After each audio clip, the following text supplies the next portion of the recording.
Dear law student, here's how you don't use social media if you're in law school and you want to get a job after law school. My name is Marco Brown and I own Brown Family Law in Salt Lake City.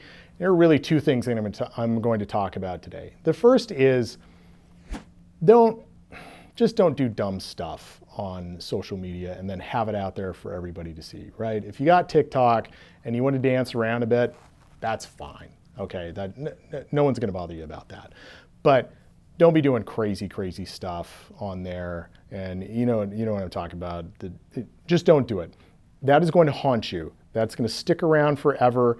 And as law firms become more media savvy and as they become more technologically savvy and the older generations start to pass away and the younger generations are the ones leading the law firms, they're going to search social media more and more. I mean, I do that.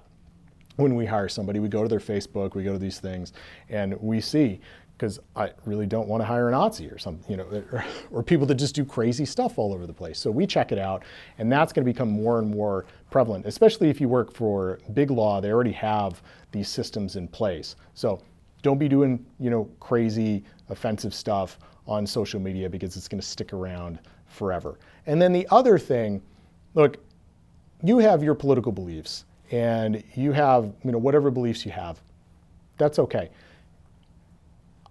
If they're really fringe, okay, you can have them, just don't put them out there. And if you do, then realize that you're going to have consequences.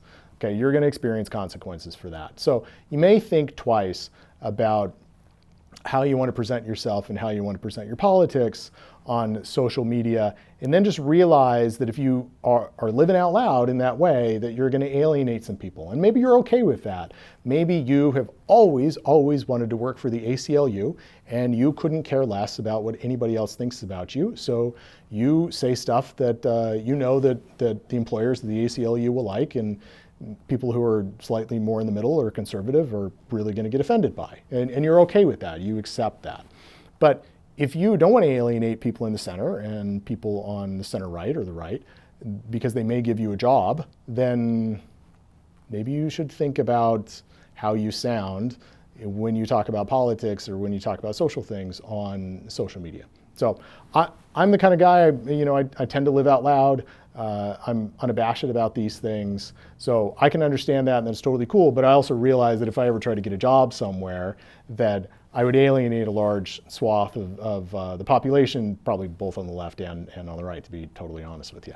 So just realize that it's probably not how, if you're in law school, it's probably not how I would use social media. I'd be a little bit more reserved about it, and then as you get into your career or you start your own law firm, then you can figure out, oh, I can say these things and that's okay. I'm never going to work for somebody else, so I can really live out loud and say what I want to. But when you're graduating from law school, you have to try to make yourself marketable, and the more you alienate people, the less marketable you are to most people. Now again, maybe you're okay with that because you only have one segment of the population that you're trying to market to.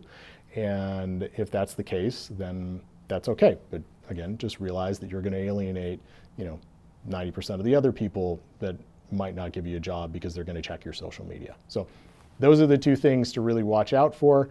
And I'll make another video about how you should use social media, because it's very, the way you should use social media as a law student trying to get a job is, I guarantee you, not how you use social media. So I'll save that for another video. All right, thank you very much.